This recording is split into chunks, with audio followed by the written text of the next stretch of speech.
Here are 3 ways that I preserve culture while I'm away. What's good, y'all? It's Regine from Regine Bridges the Gap. And as many of you know, I am pretty much a digital nomad and an expat living in Brazil. I travel throughout the world, learning dances, bridging the gap between the African diaspora and the continent of Africa. But something that dawned on me was culture preservation.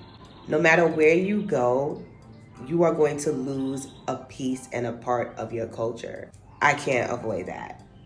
With that being said, these are ways that I preserve my culture. That being said, one of the ways that I preserve my culture is by making sure that I cook the foods. Some of the places that I go to do not have the things that I would use maybe back home.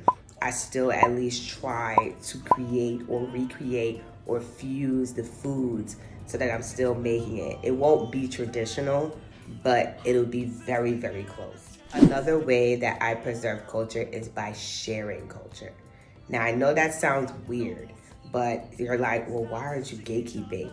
Because if I just keep it to myself and I'm not talking about the folk tales from my community, the stories, how we talk, how we move with our hands, if I'm not showing that to people, it will literally just die with me. Another way that I try to preserve culture is by joining organizations remotely. So for an example, I have partnered up with Geechee X, so I run a couple of projects with them, and on top of that, I will be attending the virtual dinner, which will be on December 18th. This is important to me because I'm still hands-on, 10 toes down in the community still, joining organizations back in New York City as well.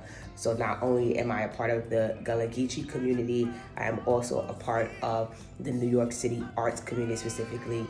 So I make sure that I am giving back. I am remotely there, whatever assistance anyone needs while I'm away. Don't worry, I won't be gone forever. But these are ways that I preserve culture. How do you preserve culture?